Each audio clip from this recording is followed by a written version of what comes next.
स्वप्नांना दिशा देणारा कशाचे मनपूर्वक स्वागत। नमस्कार, मी प्राध्यापिका आकांक्षा मस्के, सिव्हिल विभाग। नमस्कार, मी पूजा साठे, सिव्हिल विभाग, साकेश्वर ग्रामीण विकास सेवा संस्था संचालित अडसूस एज्युकेशनल कॅम्पसच्या वतीने आयोजित सिनर्जी 2026 या भव्य सोहळ्यात आपले सर्वांचे मनपूर्वक स्वागत करते। सर्व विद्यार्थ्यांनी शांत बसायचे आहे। सर्व विद्यार्थ्यांनी शांत बसायचे आहे। परत एकदा सूचना, सर्व विद्यार्थ्यांनी शांत बसायचे आहे। मान्यवर येती जेव्हा सभागृहात तेव्हा वाटते कार्यक्रमाची शान, त्यांच्या उपस्थितीने उजळते वातावरण आणि वाढतो सोहळ्याचा मान। आजचे प्रमुख पाहुणे आदरणीय डॉक्टर संजय कळमकर सर यांचे मी आज मनपूर्वक स्वागत करते। तसेच साकेश्वर ग्रामीण विकास सेवा संस्थेचे चेअरमन आदरणीय श्री अनिरुद्धजी अडसूळ सर यांचेही हार्दिक स्वागत। तसेच आपले श्रद्धास्थान आदरणीय श्री माणिक अडसूळ दादा, तसेच आपल्या प्रेरणास्थान आदरणीय सौ सुंदराबाई माणिक अडसूळ यांचेही मी मनपूर्वक स्वागत करते। त्याचबरोबर साकेश्वर ग्रामीण विकास सेवा संस्थेच्या सचिव आदरणीय सौ लीना अडसूळ मॅडम, संस्थेचे खजिनदार आदरणीय श्री परमेश्वर अडसूळ सर, संस्थेचे संचालक आदरणीय श्री कृष्णा अडसूळ सर, संस्थेच्या सदस्या आदरणीय कल्पनाताई अडसूळ मॅडम, संस्थेच्या सदस्या आदरणीय रत्नाताई अडसूळ मॅडम, तसेच आदरणीय संयुक्त कॅम्पसचे प्राचार्य आणि संचालक आदरणीय डॉक्टर PM पाटील सर यांचे स्वागत करते. तसेच ECMI फार्मसी, लॉ आणि आर्ट्स कॉमर्स सायन्स कॉलेजचे संचालक आदरणीय डॉक्टर संभाजी पठारे गावखारे सर यांचेही मनपूर्वक स्वागत करते.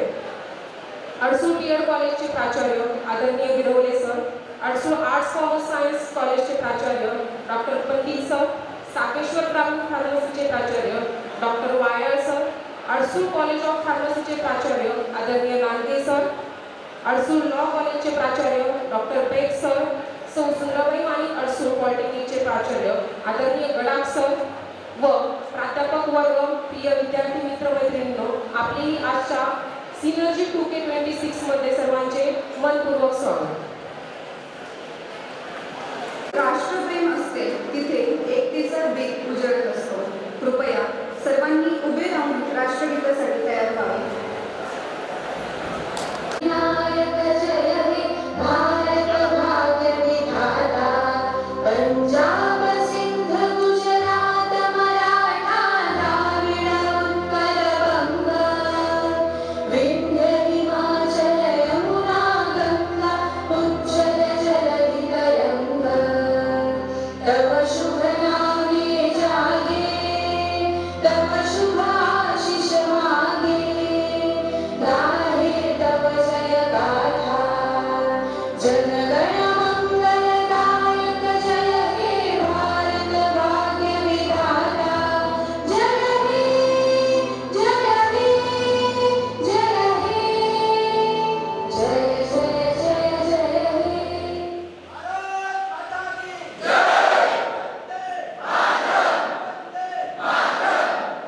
यानंतर मोईन सरांना विनंती करते की त्यांनी विद्यापीठ गीत सुरू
धन्यवाद. सर्वांनी स्थानापन्न व्हावे.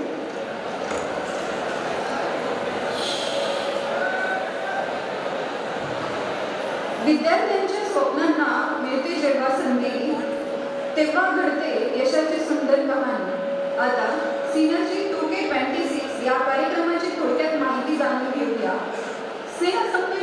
गळाविष्कार, स्नेहसंमेलन म्हणजे सुप्त गुणांचे प्रदर्शन, स्नेहसंमेलन म्हणजे कलागुणांचे कौतुक, स्नेहसंमेलन म्हणजे निर्मळ आनंद देणारा सोहळा. असाच हा आनंदाचा सोहळा आज या ठिकाणी आपण साजरा करत आहोत. यावर्षी विविध दिवस आणि स्पर्धेंचे आयोजन करण्यात आले होते, जसे की ट्विन्स डे, गँग day, retro day, traditional day, Bollywood day, horror day, funfair day, तसेच विविध क्रीडा व सांस्कृतिक स्पर्धा त्यांचे आयोजन करण्यात आले होते. सर्वच विद्यार्थ्यांनी या स्नेहसंमेलनामध्ये उत्स्फूर्त भाग घेतला आणि आज या ठिकाणी वार्षिक बक्षीस वितरण समारंभासाठी आपण एकत्र जमलेलो आहोत. आजच्या या कार्यक्रमाचे अध्यक्षस्थान म्हणून आदरणीय chairman sir Aniruddha Adsul sir यांना अध्यक्षस्थान स्वीकारावे अशी मी नम्र विनंती करते. अध्यक्ष निवडीला अनुमोदन देण्यासाठी आदरणीय डॉक्टर पानसंबळ सर यांना विनंती करते.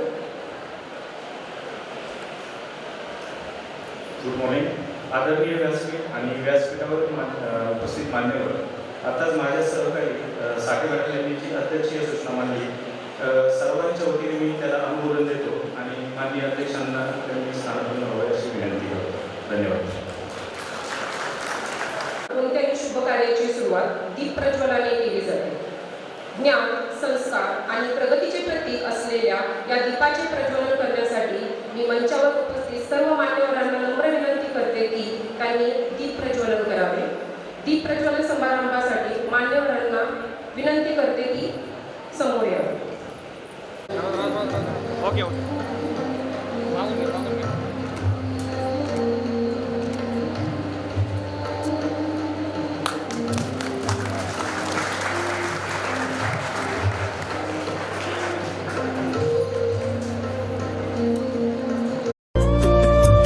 शुभं कुरु त्वं कल्याणम् आरोग्यं धनसम्पदः शुभं कुरु त्वं कल्याणम् आरोग्यं धनसम्पदः शत्रुबुद्धिविनाशाय दीपज्योतिर्नमोऽस्तु ते दीपज्योतिर्नमोऽस्तु ते दीपज्योतिर्परब्रह्म दीपज्योतिर्जनार्दनः दीपज्योतिर्परब्रह्म दीपज्योतिर्जनार्दनः दीपो हरतु मे पापम् सन्ध्यादीपनमोऽस्तु ते ओ दीपब्रह्मरूपस्त्वं ज्योतिषां प्रभुरव्ययः ओ दीपब्रह्मरूपस्त्वं ज्योतिषां प्रभुरव्ययः आरोग्यं देहि पुत्रांश्च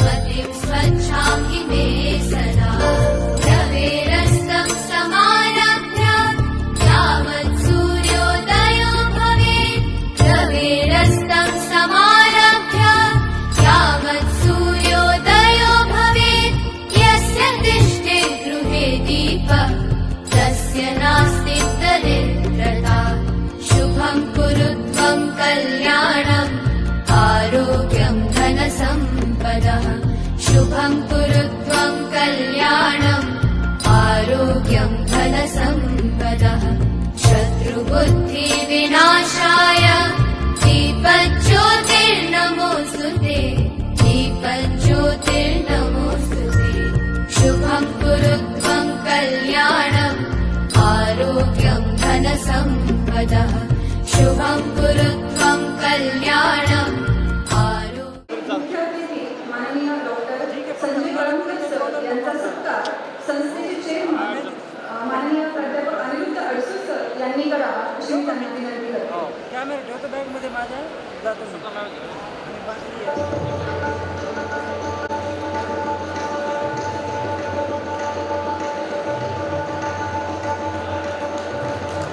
यानंतर आपल्या संस्थेचे प्रेरणास्थान माननीय श्री माणिकराव अडसूळ दादा यांचा सत्कार माननीय डॉक्टर PM पाटील सर यांनी करावा अशी मी त्यांना विनंती करते.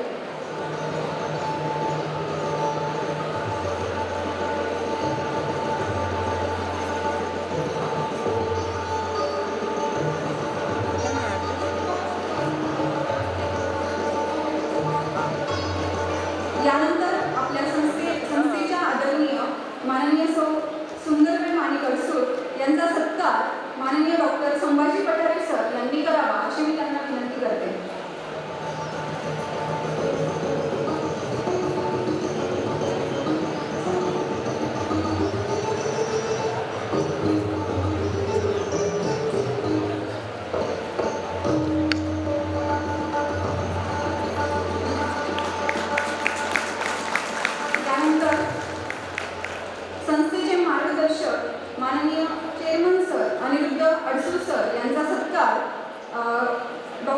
PM पाटील सर यांनी करावा अशी मी त्यांना विनंती करते.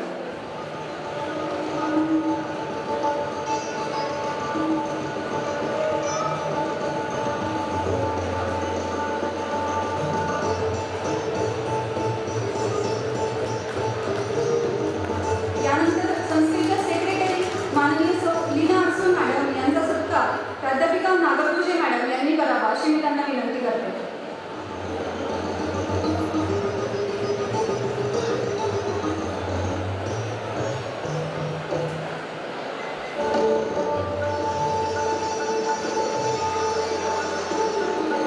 यानंतर संस्थेचे ट्रेझरर मान्य श्री परमेश्वर अडसूळ सर यांचा सत्कार डॉक्टर संभाजी पठारे सर यांनी करावा अशी मी त्यांना विनंती करते.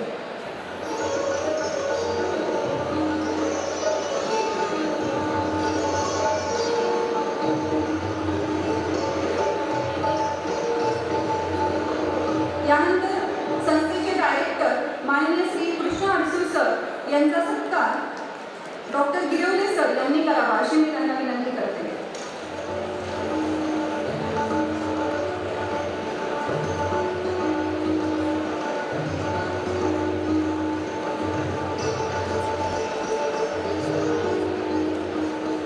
यानंतर सदस्या आदरणीय कल्पना अडसूळ मॅडम यांचा सत्कार प्राध्यापिका महाजन मॅडम यांनी करावा अशी मी त्यांना विनंती करते.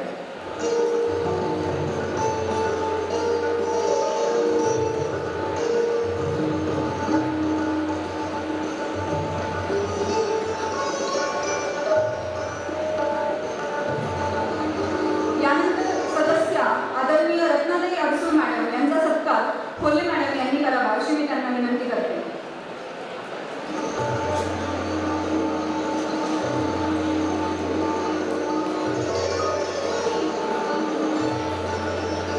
यानंतर श्याम अडसूळ यांचा सत्कार डॉक्टर लांडगे सर यांनी करावा अशी मी त्यांना विनंती करते.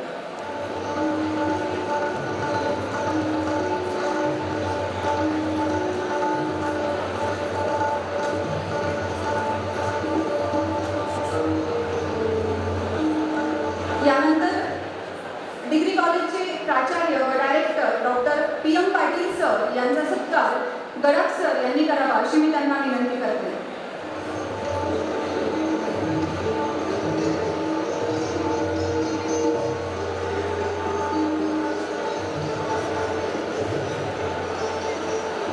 यानंतर डॉक्टर संभाजी पठारे सर यांचा सत्कार डॉक्टर पानसांबळ सर यांनी करावा अशी मी त्यांना विनंती करते.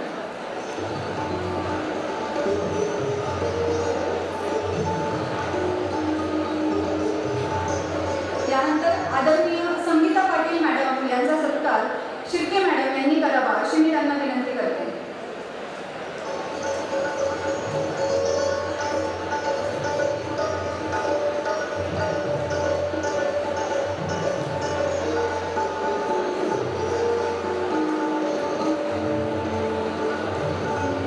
यानंतर कासगावचे सरपंच आदरणीय युवराज कारले सर यांचा सत्कार पंडित सर यांनी करावा अशी मी त्यांना विनंती करते.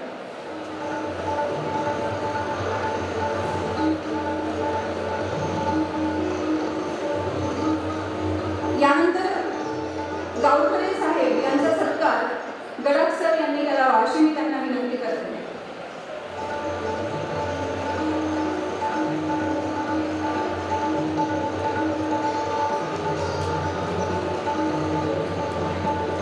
एकदा जोरदार टाळ्या झाल्या पाहिजे. यानंतर आदरणीय चोबे साहेब यांचा सत्कार Jadhav HB sir doctor Jadhav HB sir यांनी करावा अशी मी त्यांना विनंती करते.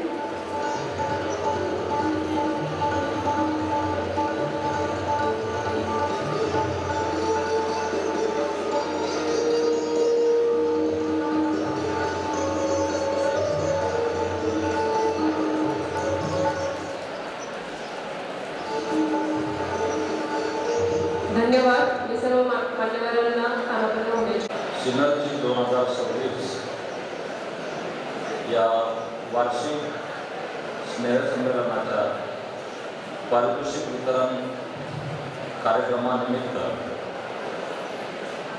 प्रमुख अतिथी म्हणून मंचावर उपस्थित असलेले माझे परमस्नेही आदरणीय डॉक्टर संजय कनोरकर सर, या कार्यक्रमाचे अध्यक्ष आणि साकेश्वर ग्रामीण विकास सेवा संस्थेचे संस्थापक अध्यक्ष आदरणीय प्राध्यापक अनिरुद्ध अडसूळ सर, आपल्या अडसूळ एज्युकेशनल कॅम्पसचे प्रेरणास्थान असलेले आदरणीय माणिकराव दादा तथा बाई, मंचावर उपस्थित असलेले साकेश्वर ग्रामीण विकास सेवा संस्थेचे सर्व पदाधिकारी, विश्वस्त, या कार्यक्रमासाठी आवर्जून उपस्थित असलेले चासगावचे सरपंच, त्यांचे सहकारी, आपल्या विविध महाविद्यालयांचे प्राचार्य आणि माझे सहकारी अडसूळ टेक्निकल कॅम्पसचे प्राचार्य आणि संचालक डॉक्टर PM पाटील, विद्यार्थी मित्र, आपल्या सगळ्यांना पारितोषिक वितरणाची अधिक उत्सुकता आहे, परंतु वर्षभरामध्ये अडसूळ एज्युकेशनल कॅम्पसच्या विविध महाविद्यालयांच्या माध्यमातून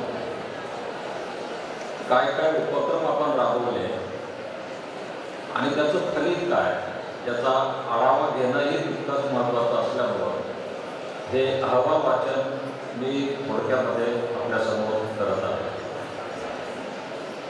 आपल्या संस्थेच्या सौ सुंदरबाई माणिक अडसूळ पॉलिटेक्निक या महाविद्यालयाचा वार्षिक अहवाल सादर करताना मला निश्चितच या ठिकाणी आनंद होत आहे.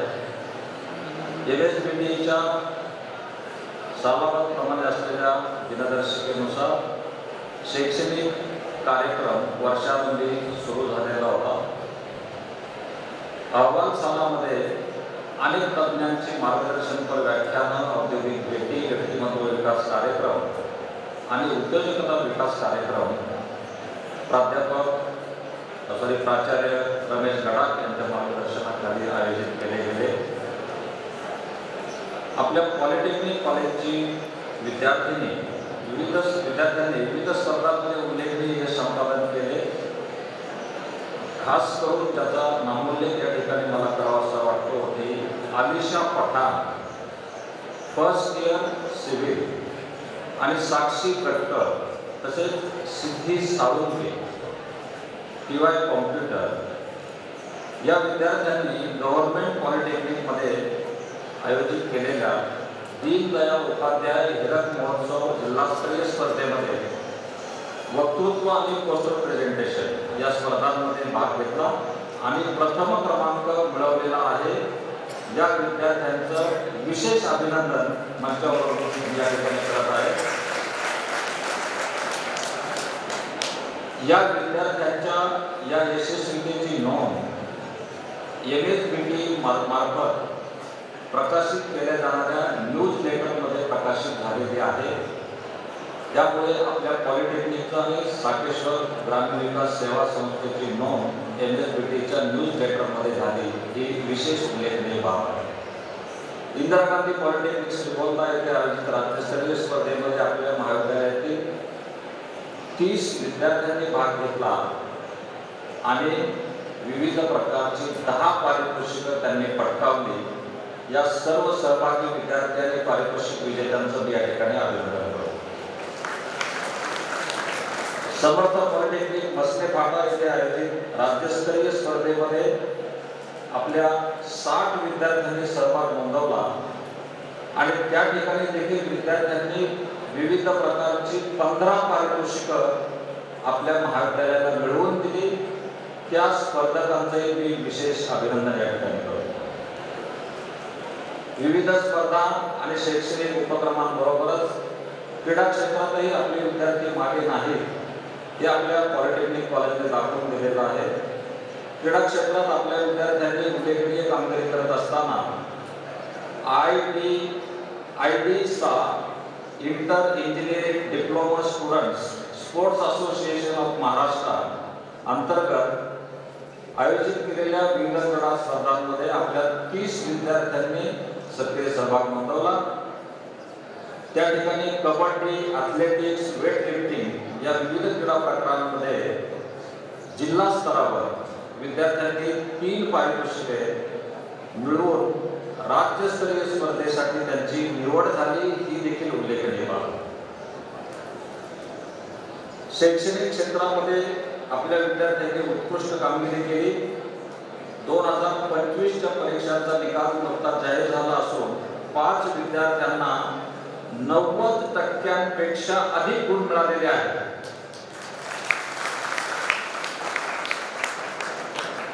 त्याचबरोबर 80% विद्यार्थ्यांनी 80%हून अधिक गुण मिळवले.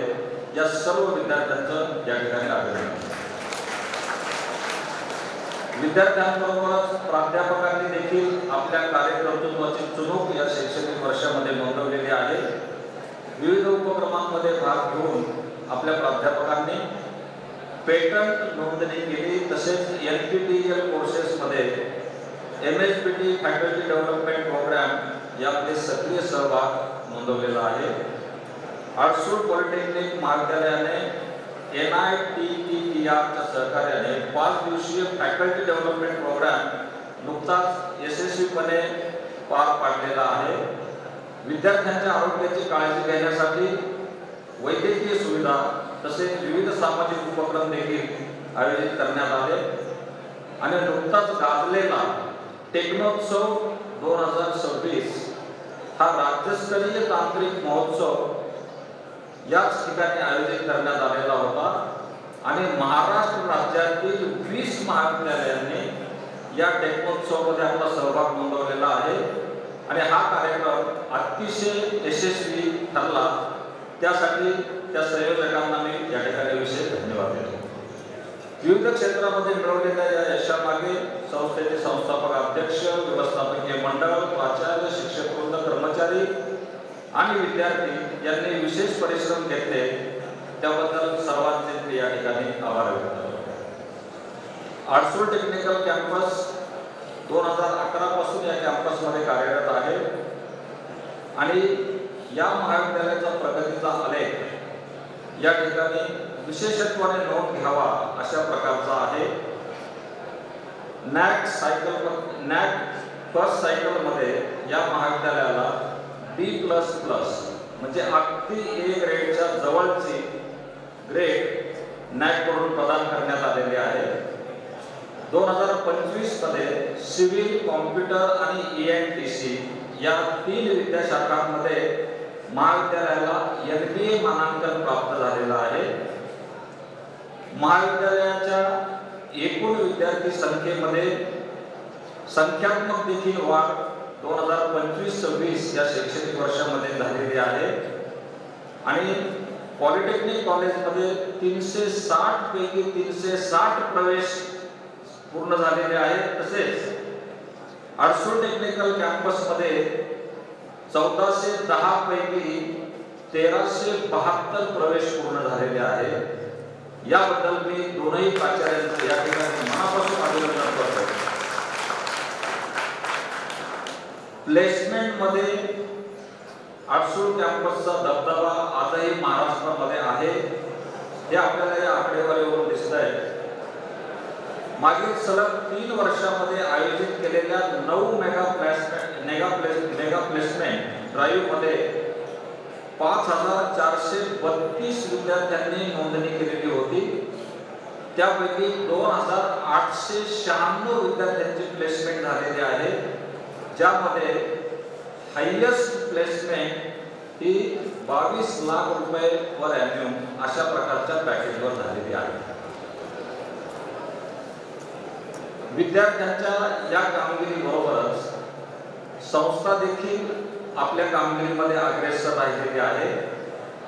विद्यार्थ्यांमध्ये शोधवृत्ती रुजावी, संशोधनामध्ये त्यांनी सहभाग घ्यावा आणि त्या संशोधनाचा एकूणच समाज कार्यामध्ये लाभ व्हावा या उद्देशाने संस्थेने गेल्या 3 वर्षांमध्ये एकूण 90 लाख रुपयांची तरतूद शिष्यवृत्ती संशोधन शिष्यवृत्तीसाठी केलेली आहे आणि या माध्यमातून विविध प्रकारचे उपक्रम आयोजित केले जातात. त्यापैकी AIDS आणि IT विभागामार्फत आयोजित केलेला 5 दिवसाचा फॅकल्टी डेव्हलपमेंट प्रोग्राम, ज्यामध्ये संपूर्ण भारतातील 850हून अधिक लोकांनी सहभाग घेतलेला होता. महिला सक्षमीकरण कार्यशाळा, इंडक्शन प्रोग्राम, सांस्कृतिक कार्यक्रम, क्रीडा स्पर्धा, तांत्रिक कार्यक्रम अशा प्रकारच्या विविध कार्यक्रम विद्यार्थ्यांना तत्संबंधीचे अनुभव उपलब्ध करून देण्यासाठी महाविद्यालयामार्फत आयोजित केले गेले. गुजरातमधील सुरत आणि नागपूर या ठिकाणी हॅकेथॉनमध्ये आपल्या विद्यार्थ्यांच्या 2 ग्रुपने सहभाग नोंदवलेला आहे. आपल्या 46हून अधिक शोध निबंधांची नोंद करून आर्ट्सूळ टेक्निकल कॅम्पसला एक सर्वोच्च दर्जा विद्यार्थ्यांनी प्राप्त करून दिला आहे. विविध विभागांच्या अंतिम वर्षाच्या विद्यार्थ्यांनी 26 पेटंट्स नोंदवलेले आहेत आणि त्यापैकी काहीसाठी अर्ज देखील दाखल केलेले आहेत. विद्यार्थ्यांनी NPTEL अभ्यासक्रमामध्ये नोंदणी केली आणि प्रमाणपत्रे देखील मिळवलेली आहेत. क्रीडा क्षेत्रात देखील खास करून वेट लिफ्टिंग, पॉवर लिफ्टिंग, जलतरण, तलवारबाजी, कबड्डी इत्यादी खेळांमध्ये आर्ट्सूळ टेक्निकल कॅम्पसच्या विद्यार्थ्यांनी विद्यापीठ स्तरावरील स्पर्धांमध्ये विशेष पदके मिळवलेली आहेत. त्या सर्व विद्यार्थ्यांचे मी अभिनंदन करतो. विद्यार्थ्यांबरोबरच आर्ट्सूळ टेक्निकल कॅम्पसच्या प्राध्यापकांनी देखील आपली उत्कृष्ट कामगिरी या अहवाल सालामध्ये नोंदवलेली आहे. डॉक्टर HB जाधव आणि डॉक्टर PV चांदणे या 2 प्राध्यापकांना IEI द्वारे सर्वोत्कृष्ट अभियंता पुरस्कार या अहवाल सालामध्ये मिळाला. त्या दोघांचे विशेष अभिनंदन. डॉक्टर आडवकर यांनी NPTEL अभ्यासक्रमामध्ये राष्ट्रीय स्तरावरचा सर्वोच्च प्रथम क्रमांक पटकावलेला आहे. ही आपल्या सर्वांच्या दृष्टीने अभिमानाची गोष्ट आहे.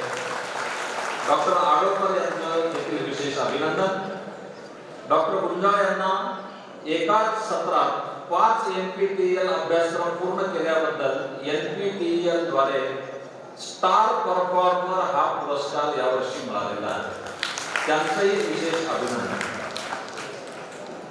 आपल्या टेक्निकल कॅम्पसच्या एकूण प्राध्यापकांपैकी 29 प्राध्यापक सध्या PhD पूर्ण केलेले आहेत आणि 19 प्राध्यापक हे वेगवेगळ्या विद्यापीठांमध्ये PhD साठी आपलं शोध कार्य सध्या करत आहेत.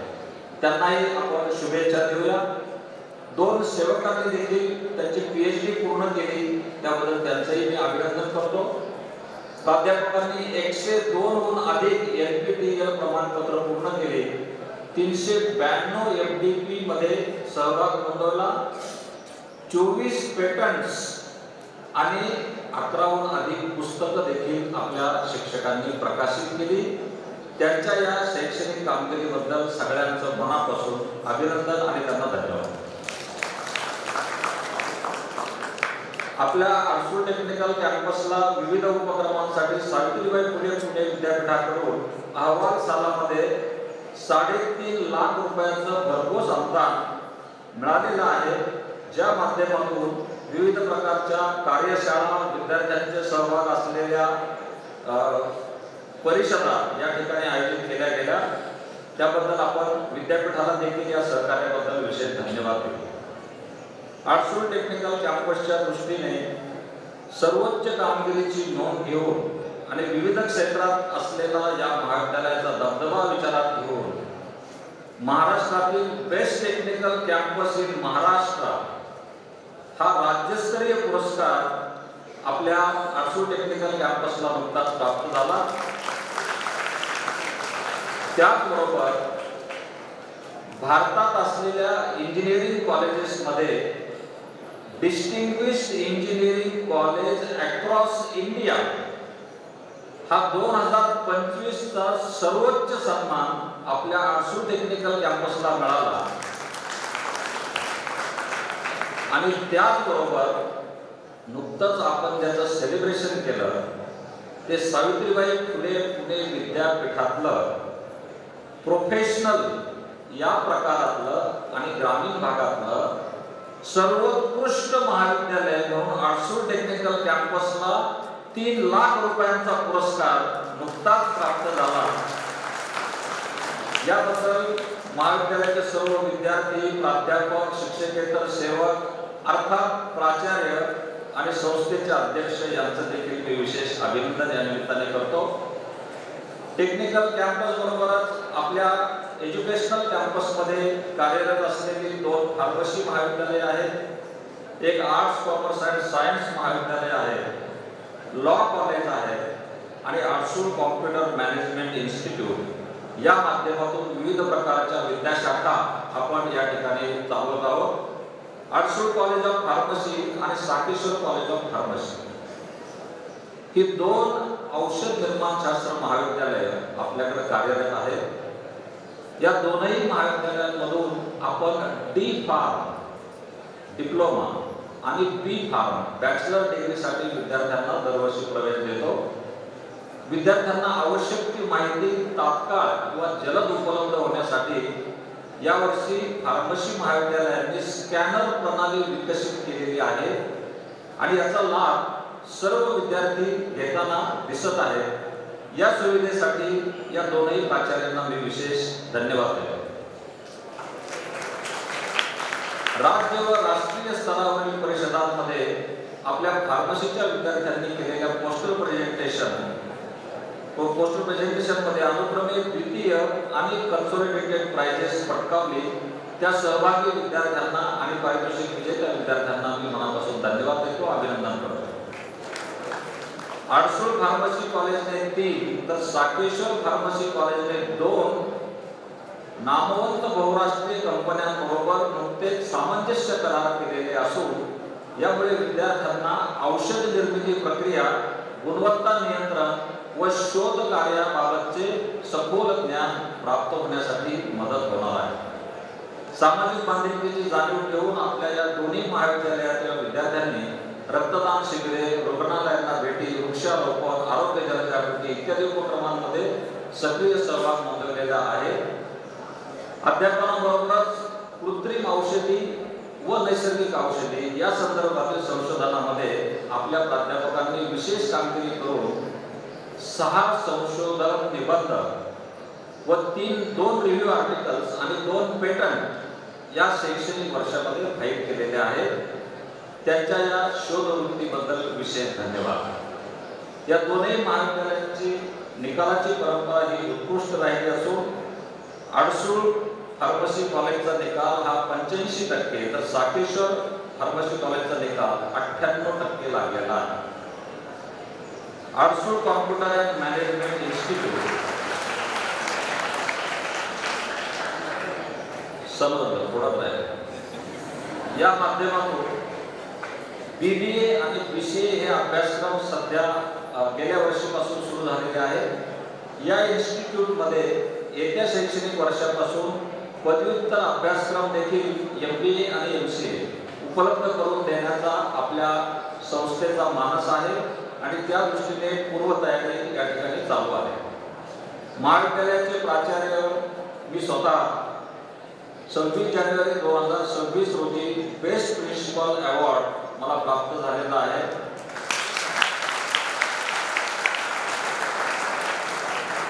आपल्या आर्ट्सूळ आर्ट्स कॉमर्स अँड सायन्स महाविद्यालयामध्ये खरं तर ही आपल्या कॅम्पसमध्ये उणीव होती की ज्या विद्यार्थ्यांना आर्ट्स कॉमर्स किंवा सायन्स किंवा कॉम्प्युटर सायन्समध्ये पदवी संपादन करायची आहे त्यांच्यासाठी देखील शिक्षण उपलब्ध व्हावं यासाठी आर्ट्सूळ सरांनी हे महाविद्यालय सुरू केलं. या महाविद्यालयाला नुकतंच 1 वर्ष पूर्ण झालेलं असून दुसऱ्या वर्षामध्ये पदार्पण करत असतानाच काही नवीन कोर्सेस या महाविद्यालयामध्ये आपण ऍड करत आहोत. BSc सायबर सिक्युरिटी आणि BSc डाटा सायन्स हे 2 विषय येत्या शैक्षणिक वर्षापासून या महाविद्यालयामध्ये सुरू होणार आहेत. त्यामुळं ज्या विद्यार्थ्यांना या अभ्यासक्रमांना प्रवेश मिळायला अडचण होती त्यांच्यासाठी खास करून ही सुविधा उपलब्ध झालेली आहे. आर्ट्सूळ लॉ कॉलेजच्या माध्यमातून आपण LLBचा हा 3 वर्षाचा अभ्यासक्रम या ठिकाणी चालवत आहोत. आपले विद्यार्थी जिल्हा आणि आंतरजिल्हा स्तरावर वेगवेगळ्या अभिरूप न्यायालय स्पर्धेमध्ये सहभाग घेतात. आणि या मूड कोर्ट कॉम्पिटिशनमध्ये आपल्या विद्यार्थ्यांनी देखील उल्लेखनीय असं यश संपादन केलेलं आहे. मला असं वाटतं की हा जो प्रगतीचा आलेख आहे हा अधिक उंचावत नेण्यामध्ये आपल्या शिक्षक, शिक्षकेतर सेवक आणि विद्यार्थ्यांचं योगदान आहेच. त्याचबरोबर ज्या पालकांनी आग्रहाने आपल्या पाल्यांना या ठिकाणी प्रवेश घेतला त्या पालकांना देखील मला या निमित्ताने विशेष धन्यवाद द्यायचे. पुन्हा आपणा सर्वांना या उपक्रमामध्ये सिनर्जीमध्ये उत्साहाने सहभागी झाल्याबद्दल धन्यवाद देतो आणि हे आभार वाचन थांबवतो.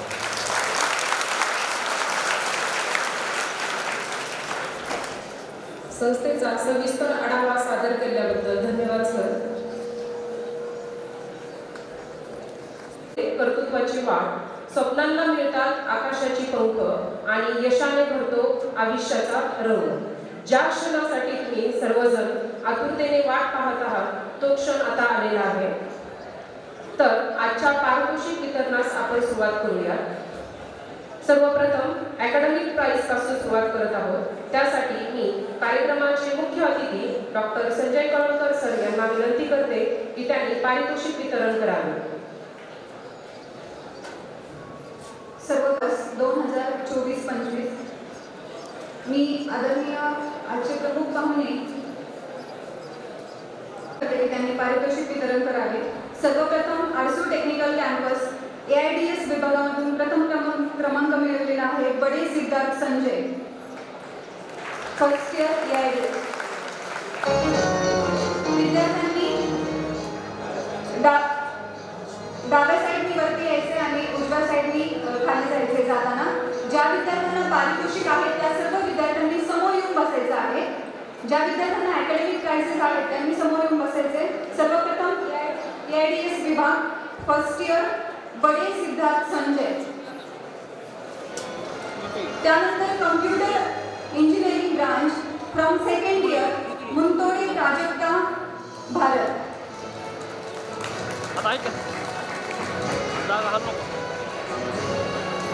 त्यानंतर थर्ड इयर कोरडे मानसी राजू. थर्ड इयर कोरडे मानसी राजू.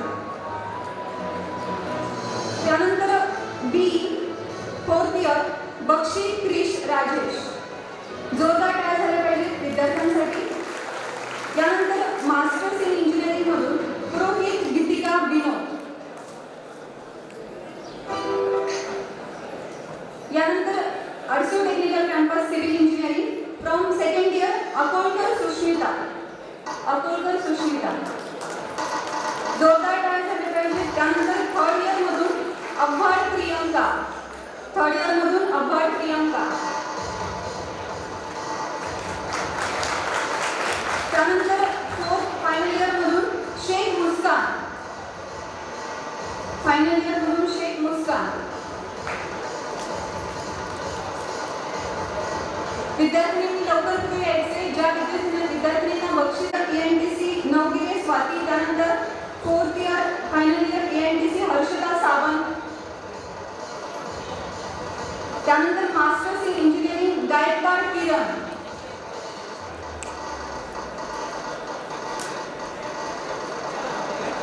यानंतर मी आदरणीय चेअरमन सर यांना विनंती करते की त्यांनी पुढील पारितोषिक वितरण करावे. इलेक्ट्रिकल इंजिनिअरिंग विभाग सेकंड इयर मधून Kapse Pradeep. Second year electrical Kapse Pradeep. त्यानंतर थर्ड इयर इलेक्ट्रिकल नरोगे श्रीपाद. त्यानंतर फायनल इयर इलेक्ट्रिकल विशाल मदापिते.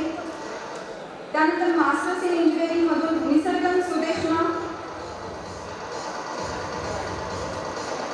त्यानंतर मेकॅनिकल इंजिनिअरिंग मधून second year topper Mayur Surendra.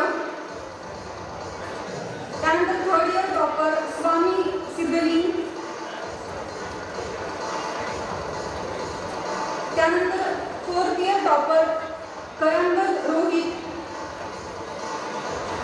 त्यानंतर मास्टर्स इन इंजिनिअरिंग कमलदार सचिन. जोरदार टाळ्या झाल्या पाहिजे एकदम. त्यानंतर MBA विभागामधून first year topper Rathod Sheetal. Rathod Sheetal. And second year topper Patil Mohan.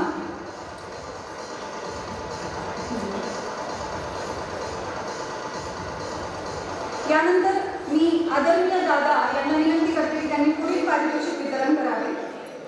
यानंतर अडसूळ पॉलिटेक्निकमधून आपण बक्षीस वितरण करत आहोत.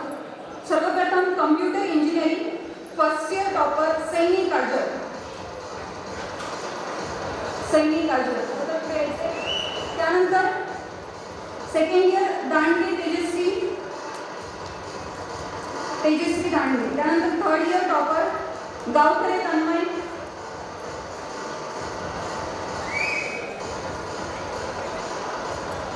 त्यानंतर सिव्हिल इंजिनिअरिंग विभाग फर्स्ट इयर टॉपर उर्मुळे गौतमी. त्यानंतर सेकंड इयर टॉपर कोमापूर श्रावणी. त्यानंतर third year topper Gaikwad Keshav.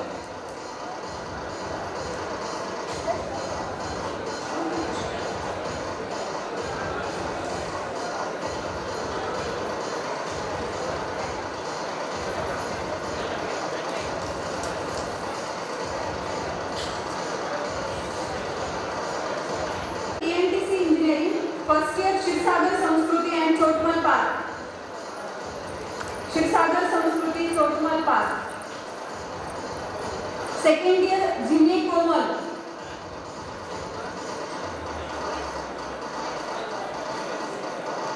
त्यानंतर थर्ड इयर अनंत सार्थक.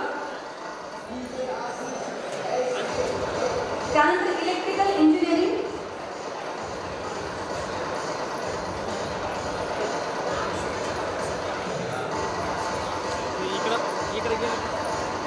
इलेक्ट्रिकल इंजिनिअरिंग पाचारणी साक्षी.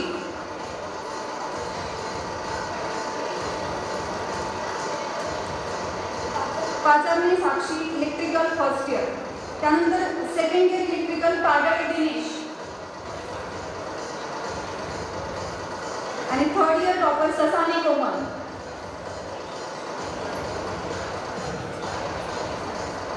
त्यानंतर मेकॅनिकल विभाग फर्स्ट इयर मी यानंतर आदरणीय बाई यांना विनंती करते की त्यांनी पुढील पारितोषिक वितरण करावे. Mechanical first year Supekar Mangesh Somnath.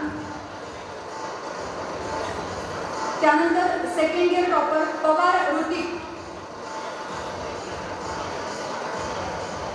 आणि third year topper Dharashivkar Hemant.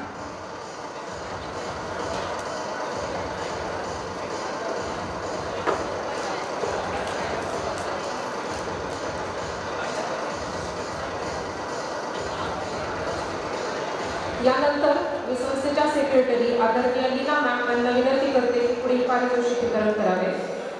Adsul college of फार्मसीमधून first year B pharmacy Shewale Preetal Eknath. Pande Purva आणि Kadam Sonal. First year D फार्मसीमधून कदम अंजली कल्याण. विद्यार्थ्यांनी लवकरात लवकर वरती यायचं आहे. साकेश्वर कॉलेज ऑफ फार्मसीमधून first year B pharmacy Kotkar Rupali Shivaji.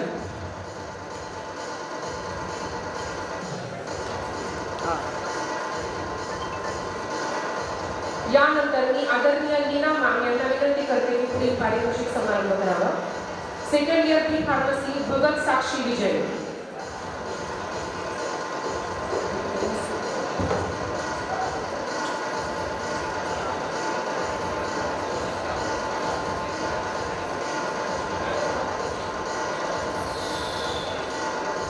Second year B pharmacy Bhagat साक्षी विजय.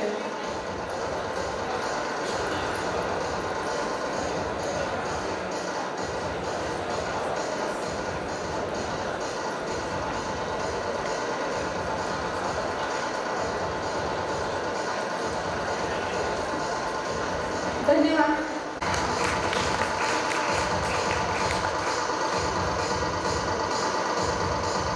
यानंतर सर्व स्टार परफॉर्मन्स प्राध्यापकांचे सत्कार संस्थेचे अध्यक्ष अनिरुद्धजी अडसूळ सर यांनी करावे अशी मी विनंती करते. सर्वप्रथम अडसूस टेक्निकल कॅम्पसमध्ये कम्प्युटर विभागातील डॉक्टर HP जाधव सर यांनी मंचावर याण्यास विनंती करते.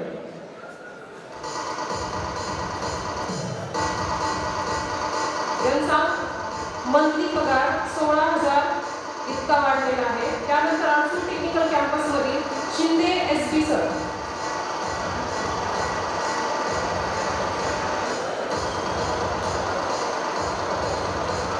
यांचा मंथली पगार 12,300. डॉक्टर जाधव SP सर यांच्या मंथली पगारामध्ये 16,010 रुपये एवढी वाढ झालेली आहे. त्यानंतर शिंदे SP सर यांच्या मंथली पगारामध्ये 12,300 एवढी वाढ झालेली आहे. यानंतर जवळे सर मेकॅनिकल विभागामधून यांच्या मंथली पगारामध्ये 11,635 रुपयांची वाढ झालेली आहे. जवळे सरांनी लवकर पुढे यावे. जवळे सर. त्यानंतर चांदणे मॅडमचा मंथली पगारामध्ये 10,560 रुपयांनी मंथली वाढ झालेली आहे. मॅडमनी यानंतर अडसूस टेक्निकल कॅम्पसमधून डॉक्टर अडवकर सर यांचा मंथली पगारामध्ये 10,520 रुपयांची वाढ झालेली आहे. यांनी लवकरात लवकर पुढे यायचे. यानंतर नागरगोजे मॅडम यांची मंथली पगारामध्ये 10,120 रुपयांनी वाढ झालेली आहे.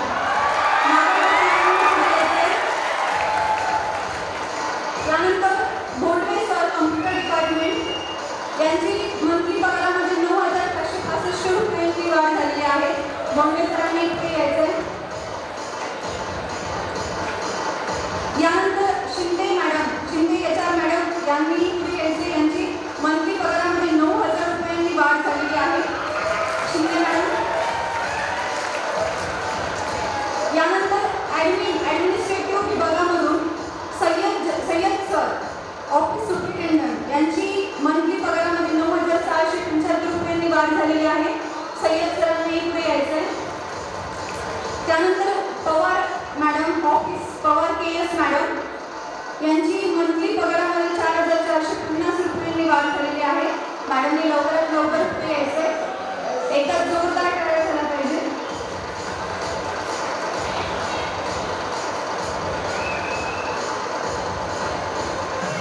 यानंतर पॉलिटेक्निक विभागातील पवळे सर यांची 9,308 इतकी मंथली पगारामध्ये वाढ झालेली आहे.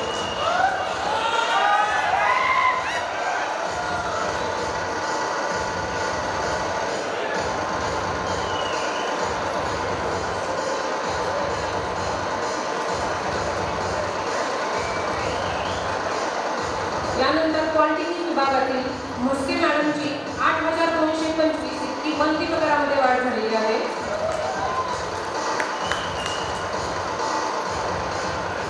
यानंतर पॉलिटेक्निक विभागातील पठाण सर यांची 7,505 इतकी मंथली पगारात वाढ झालेली आहे.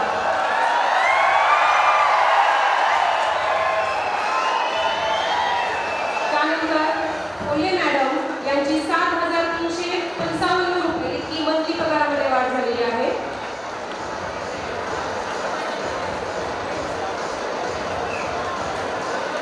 यानंतर पॉलिटेक्निक विभागातील जाधव MD सर यांची 7,140 इतकी मंथली पगारामध्ये वाढ झालेली आहे.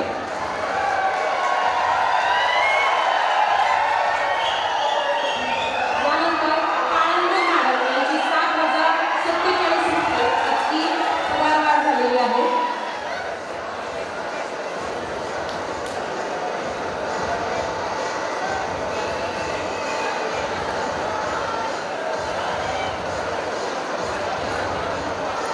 अडसूळ फार्मसी पाडवळे शुभम यांची 5,100 इतकी मंथली पगारामध्ये वाढ झालेली आहे. त्यानंतर साकेश्वर फार्मसी बर्गे सोनालीला यांची 5,020 रुपये इतकी मंथली पगारामध्ये वाढ झालेली आहे. अडसूळ टेक्निकल कॅम्पसमधील जवळे सर यांची 11,635 इतकी मंथली पगारामध्ये वाढ झालेली आहे.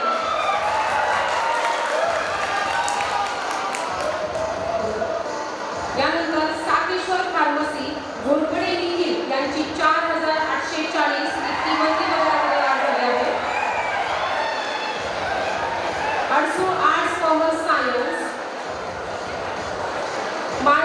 टी यांची 2,950 इतकी मंथली पगारात वाढ झाली आहे. त्यानंतर Adsul computer and management Bhujbal MD यांची 2,550 इतकी मंथली पगारात वाढ झालेली आहे.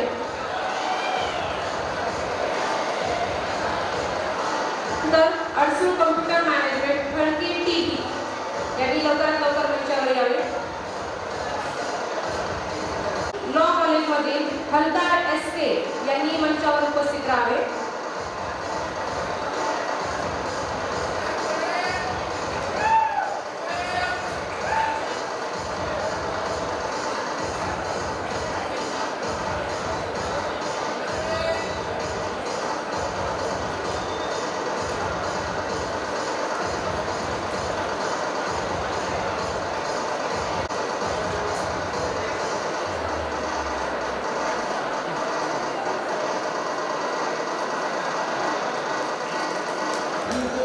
सर्वच प्राध्यापकांसाठी एकदा जोरदार टाळ्या आणि मान्यवरांची आभार.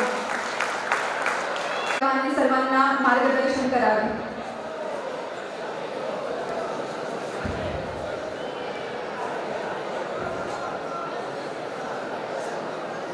आपल्या साकेश्वरचे संस्थापक अध्यक्ष माननीय प्राचार्य अनिरुद्धजी अडसूळ सर, माननीय प्राचार्य पाटील सर, आमचे गुरुवर्य प्राचार्य पटारे सर, सास गावचे आजी माजी सरपंच, इतर सर्व सन्माननीय व्यासपीठ. खरं म्हणजे आपल्या संस्थेत येऊन मला आनंद झाला. अनेक वेगवेगळ्या गोष्टी इथं आल्यानंतर समजल्या. अडसूळ सरांची प्रगती मी पहिल्यापासून पाहतो आहे. शून्यातून स्वप्नामध्ये त्यांनी जे विचार केला होता ते वास्तवात उतरवण्याची धमक त्यांच्यामध्ये आहे. आणि तुम्हाला आश्चर्य वाटेल, वेगवेगळ्या गोष्टी शिकताना सरांचे एक अनुसरण तुम्ही करा. विचारपीठावर सरांची आई आणि सरांचे वडील आहे. जे प्रेरणा देतात त्यांचा शेवटपर्यंत सेवाभावानं व्यक्त करणं हे सरांचं मोठं वैशिष्ट्य आहे असं मला वाटतं. लीलाताई पण आहेत, म्हणजे आई वडील आणि पत्नी या सर्वांना समान न्याय देणं म्हणजे त्या माणसाला महापुरुषच म्हटलं पाहिजे. आजच्या युगामध्ये ते सगळं बॅलन्स करतायत आणि या संस्थेची प्रगती करतायत. अनेकांना पारितोषिकं मिळाले, काहींना मिळायचे. ही पहिली संस्था अशी आहे की पगार वाढलेला मला इथे समजलं, आणि नुसतं समजलं नाही, त्यांचा वाढला, त्यांचा सत्कार सुद्धा झाला. आणि तुम्ही विद्यार्थी इतके हुशार आहात की प्राध्यापकांचा पगार वाढला म्हणून सगळ्यात आनंद तुम्हाला झाला. का झाला मला माहीत नाही, पण आता पिरियडमध्ये काही झालं तर तुम्ही उभा राहून सांगू शकता तुमचा पगार वाढलेला आहे. त्यामुळं आता त्यांनी अध्यापन करायला आणि तुम्हाला अध्ययन करण्यात काही अडचण नाही. असो, आनंद वाटला या संस्थेत येऊन तिथली प्रगती पाहून. मला वाटतं दुपारी तुमची गॅदरिंग आहे आणि हे कलागुण तुम्ही दुपारी दाखवणार आहात. असे वर्षभर आपले सुरूच असतात, पण व्यासपीठावर जे दाखवले जातात त्याला अधिकृत कला म्हणतात. 64 कला आहे.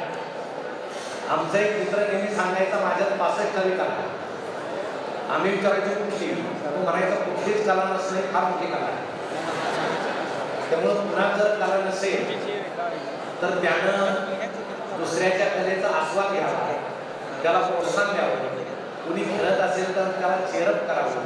ही सुद्धा फार मोठी कला आहे आणि ती प्रत्येकामध्ये आहे असं मला वाटतं. सर, मला या मुलांना पाहिल्यानंतर आपल्या संस्थेतले अतिशय आनंद झाला. तुम्ही जर जुन्या लोकांना विचारलं, तुमच्या आजोबाला किंवा गावातील एखाद्या ज्येष्ठ माणसाला जर विचारलं नवीन पिढीविषयी तुमचं काय मत आहे, तर त्यांच्या तुम्ही एकच वाक्य बिघडलेले आहे. पण मला वाटतं हे बेजबाबदारपणाचं वाक्य आहे. कारण ही जुनी पिढी ज्यावेळेस तरुण होती त्यावेळेस त्यांची जुनी पिढी त्यांना असंच म्हणून की हे बिघडलेले आहे. त्यामुळे तुम्ही बिघडलेले वगैरे नाही, फक्त काळ असा जरा विचित्र बदललेला आहे. तुम्हाला गंमत सांगतो, लहानपणी शाळेत जाताना विजा जर फाटलेली असेल किंवा ताईचा फ्रॉक जर फाटलेला असेल तर आई तसं जाऊ देत नसायची. ती सांगायची फाटलेले कपडे असले की लोक हसतात, गुरुजी हसतात, आपल्या घराची प्रतिष्ठा जाईल म्हणून ती बारीक सुईनं रफू करायची. रफू म्हणजे पूर्वीच्या काही कपडे फाटलेले असले की प्रतिष्ठा जायची पूर्वीच्या काळी. आता तुम्ही आजूबाजूला पाहता चांगली पॅन्ट 1000ला आहे, फाटलेली 2000ला आहे. ती शिवून फाडतात की फाडून शिवतात मला तरी अजून समजलेलं नाही. मी पुण्यामध्ये एका कॉलेजमध्ये गॅदरिंगला गेलो होतो. समोरून एक तरुण तरुणींचं टोळकं येताना दिसलं. अक्षरशः बॉम्ब स्फोटात उद्ध्वस्त झाल्याचं दिसलं. कुणाचं इथं फाटलंय, कुणाचं इथं फाटलंय, कुणाचे पॅन्टी उघडे शकले. आणि आई सुद्धा सांगते तो मधला मुलगा नाही का जास्त पॅन्ट फाटलेला तो माझा आहे. म्हणजे आता इतकं कसं सगळं भाकरी पलटी करावी तसं काळ इतका बदललेला आहे. तुम्हाला जुन्या गोष्टी आवडणार नाही पण त्या माहीत असणं गरजेचं आहे. कारण तुम्ही भूतकाळ विसरून स्वतःचा वर्तमान काळ जगू शकत नाही आणि भविष्यकाळ घडू शकता. राजू जोबी इथं आहे, माझे बालपणापासूनचे मित्र आहे. तुम्हाला काही गमती सांगतो. मी लहान असताना म्हणजे आम्ही 4-5 भावंड होतो, 3-4 बहिणी होतो. पूर्वीच्या काळी घर मुला मुलींनी गंज भरलेलं असायचं. दूध दुभतं असायचं, धनधान्य असायचं. वेगळ्या मित्राची वेगळ्या मैत्रिणींची गरज नसायची. आमच्या काळी मराठी शाळा सकाळी होती. मग पहाट झाली की आई माझ्या चेहऱ्यावर पाणी मारून मला उठवायची. म्हणजे मला कधी होऊन जाग आली नाही. म्हणजे मला बालपणी समजलं मी थोर वगैरे होणार नाही. कारण बहुतेक थोर लोकांना पहाटेच जाग येते असं ते पुढं जाऊन लिहितात आत्मचरित्र. सगळे झोपलेले असताना हे काय करतात अजून मला ओळख आहे पण ठीक आहे. मग पहाटे आम्ही सगळे उठायचो. गावात सगळी धावपळ उडालेली असेल. कशाची? आमच्या सगळ्यांच्या आया आणि तरुण ताया नदीकडे अंडे घेऊन धावताना दिसायच्या पाणी मागण्यासाठी. वडिलांच्या खांद्यावर कावड असायची, पुढे एक भांडं, मागे एक भांडं आणि रस्त्यानं अशी सगळी धावपळ. आमच्या आया तायांना घाम यायचा, खांद्यातलं पाणी त्यामध्ये पडायचं, तो घाम धुवून जायचा. एखाद्या तरुण स्त्रीच्या डोक्यावर जर 3 अंडे दिसले तर ओळखून घ्यायचं ही गावामध्ये नवीन आलेली सून आहे आणि सासूनं केलेला हा प्रयोग आहे. तसं तुमच्यावर तो पुढं होणार पण आता तुम्हीच सासूच्या डोक्यावर 3 अंडे देतात. काळही तसा बदललेला आहे. परंतु अशी सगळी धावपळ उडालेली होती पहाटेच्या वेळेस. आणि एकदा पाणी भरून झालं की आईची आंघोळ सुरू व्हायची. आमच्या तरुण मुलांना मुलींना आश्चर्य वाटेल. पूर्वीच्या आपल्या सगळ्या आया आणि ताया अंधार तोडली म्हणजे प्रकाश पडण्याच्या आधी आंघोळी करायच्या. कारण काय? आमचे बाथरूम ज्यावेळेस त्याला नानी घरं म्हणायचे ते घराच्या समोर होते आणि त्याचे भिंती कमरे इतक्याने उंच होते. खाली बसून आंघोळ करावी लागायची. आई घरामध्ये यायची. पूर्वीच्या आईचा मेकअप 2 मिनिटात उरकायचा. जाड म्हणायचं मंगळसूत्र घालायची, नाकामध्ये नथ घालायची, कपाळाला बोलल्यासारखं मेन असायचं. पूर्वी बोलायचे का? मोबाईल नव्हते. मुलगा बाजारात हरवला, जत्रेत हरवला, खांद्यावर वगैरे हातावर बोलायचे. आताही बोलतात. काय म्हणतात? टॅटू. टॅटू तुम्ही पाहिलं टॅटू? ते मानेपासून पायापर्यंत सगळे टॅटू.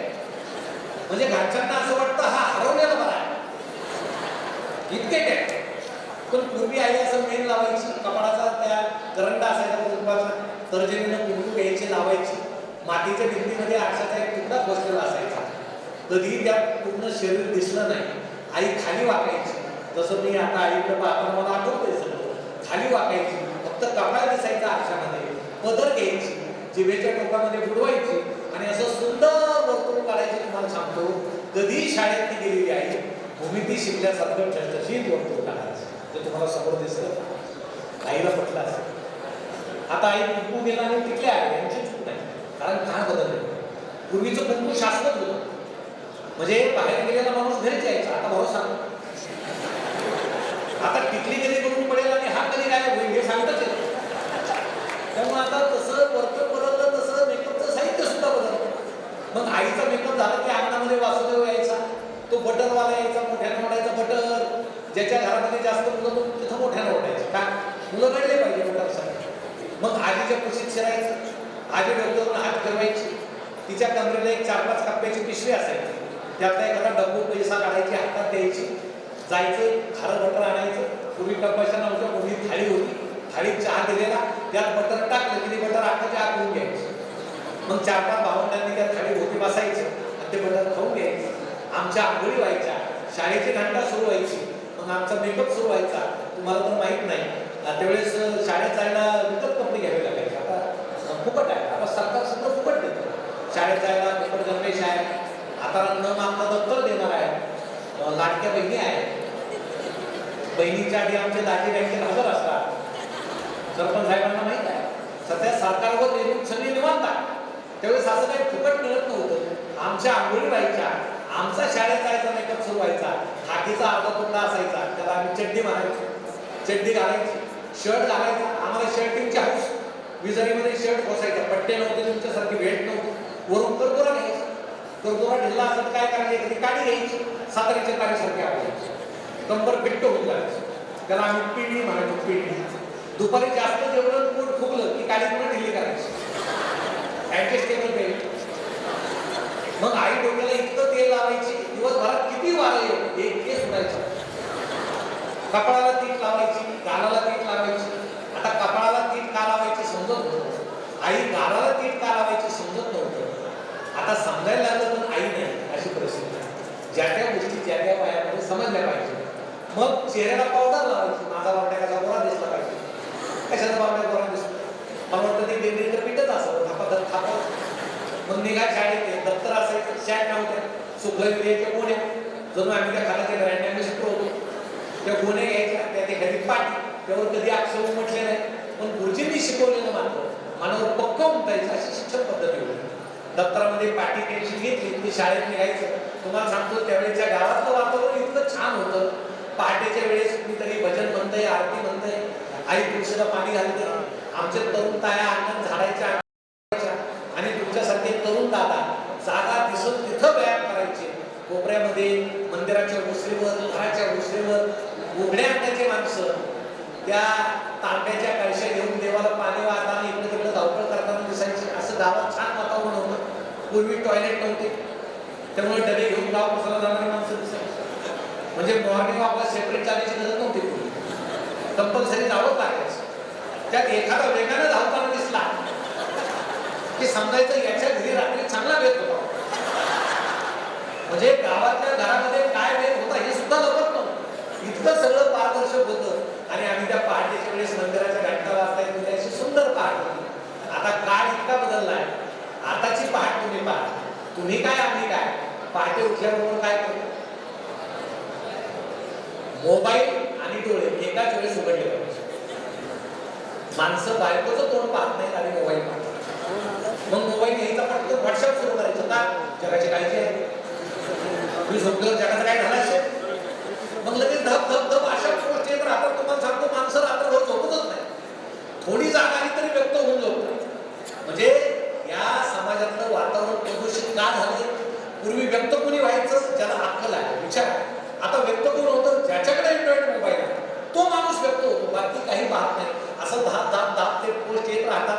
मग काय करायचं, पहाटे उठल्याबरोबर आईकडे पाहायचं नाही, वडिलांकडे पाहायचं नाही, कुठं तरी 200 मैल दूर असलेल्या मित्राला, मैत्रीला मेसेज टाकायचा, गुड मॉर्निंग.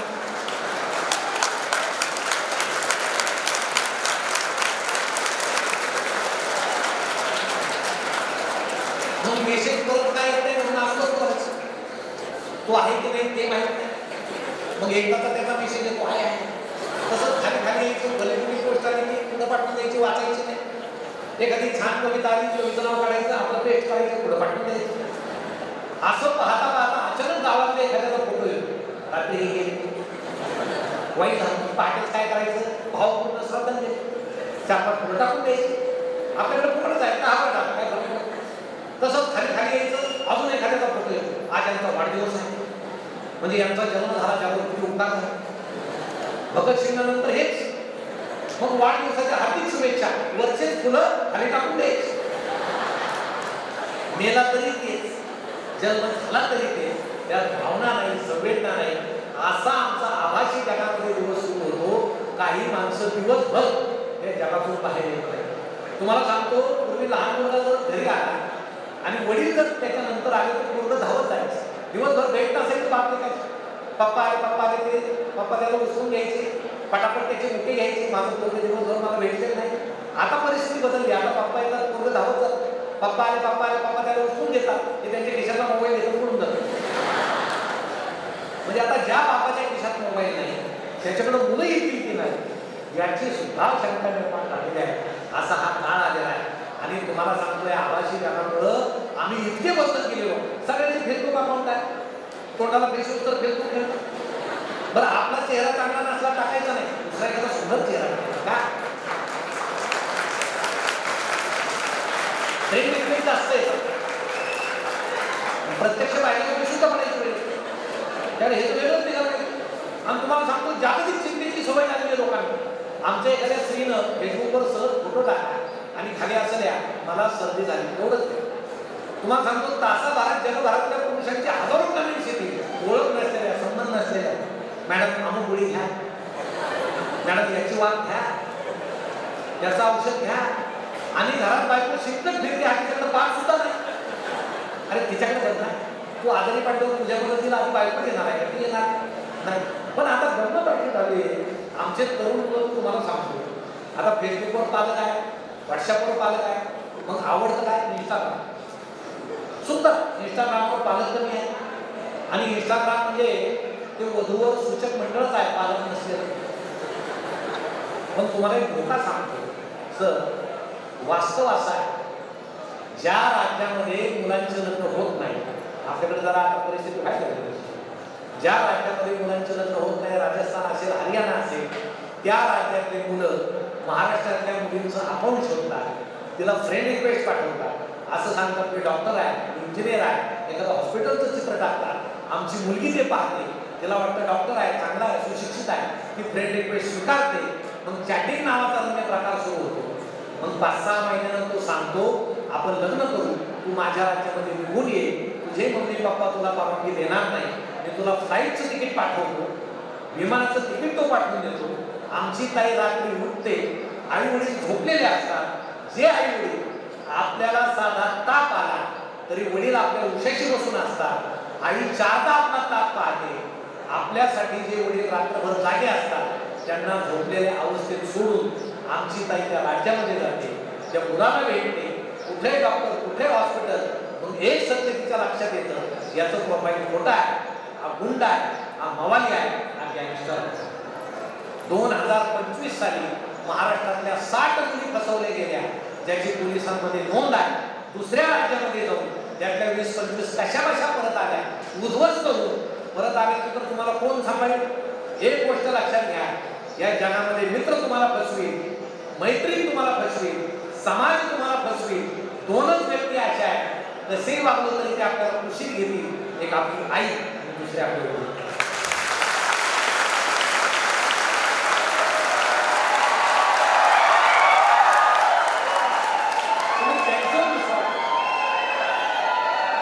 मी तुम्हाला म्हणत नाही, परंतु आज व्हॉट्सअप किंवा इतर त्या समाज माध्यमावरच्या साईट्स पाहून त्यातल्या सुंदर स्त्रिया पाहून आमच्या तरुणांना जर आमची आई खूप वाटत लागत असेल तर या जगामध्ये सगळ्यात सुंदर कोण आहे? आपली आई आहे. आई